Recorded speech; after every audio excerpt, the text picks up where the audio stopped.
kids. Today I'm going to read a very interesting story about something that we all know about. Yes, it's the tale of the toilet. The name of the story is The Tale of the Toilet. The author is Veena Prasad and the illustrator is Greystroke. I'm very interested to know the story. Don't you want to know where the toilet actually came from? And what was there when there was no toilet? Come on, let's read and find out. It's a big job. It's number one priority, and number two is pretty important too, because you can never ignore nature's call. So when you got to go, you got to go. Some people can do this business inside their houses. Some have to go outside. Some pour water after and it's done. Others need not. It's different in different parts of the world. Just as it was different at different times in history. Toilets of the past. A very, very long time ago, more than 3,000 years ago, the people of Indus Valley had beautiful houses with toilets built inside them. People could finish their business in privacy and pour a bucket of water which would flush the waste down a drain.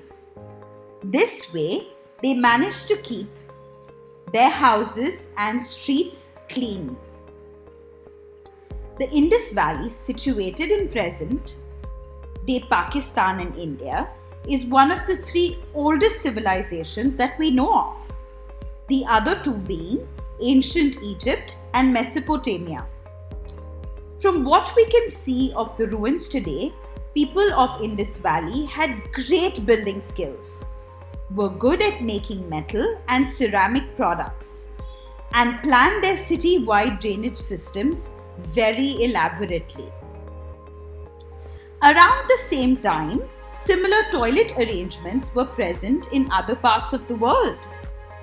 Homes in Egypt and Babylonia had toilets built in, and the ruins of Skara Brae in Scotland and Minoa Crete in Mediterranean show plenty of pipes leading out of what definitely seems like a toilet inside the house. A little later, about 2,000 years ago in Rome, people used public toilets.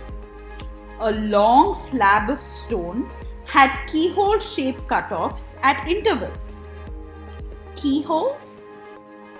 People would sit on these openings and do their toilet business while having a friendly chat with the person next to them. I told you it was a public toilet. How did they clean themselves, do you wonder? After I tell you, you might wish you had never wondered. They took a long stick that had a sponge attached to one end, dipped the sponge into water, and then used it to wipe their backsides. After they felt clean, they simply handed the stick over to their neighbor, yuck, who dipped it in water and used it again. Let me give you a friendly tip here. If you ever find yourself in such a place, make sure you pick the very first seat so that you don't have to share someone else's stick. Not everyone had to poop in public in Rome. If you were super rich, you would have a chamber pot at home into which you would do your business. Once done, you would simply empty the content onto the streets outside. And if someone happened to walk by at that time, well, too bad for them. About 500 years ago, Queen Elizabeth of England had a toilet constructed inside her home. It had a pipe leading out into a sewage pit outside. But she never used it much because the stench from the sewer filled the toilet and she couldn't even breathe. So back to the chamber pot she went. Toilets of the present. Toilets these days don't stink.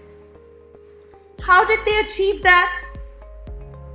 In 1775, the English inventor Alexander Cumming figured out a way. Instead of using a straight pipe to connect the toilet to the sewage line, he made it S-shaped. This made sure that while poop and pee and water can go down a drain, no smell can come back up. Have you noticed that a little water always stays in the toilet even after flushing? This is what creates the seal, preventing the foul smell from entering the room through the drain.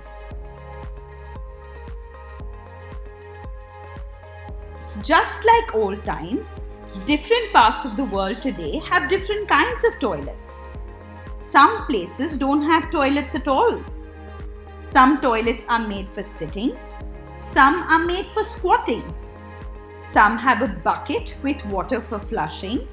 Others have a tank filled with water and a handle that releases the water. Some toilets have paper to wipe the backside. Some have a tap. Some have a bucket of water to wash up. There are some toilets that don't use water at all, like the ones on a plane. With all the turbulence, you certainly don't want any water in the toilet bowl. The waste is removed by a powerful vacuum and stored in a tank below. As the plane lands, this waste is disposed of. There are also waterless toilets on the ground. They were designed and built for places without access to water, such as remote villages in Tamil Nadu and Maharashtra. They have been working well, so wouldn't it be a good idea to have such toilets everywhere? Because the less water we use and the less sewage we create, the better for the planet, right? Toilets of the future.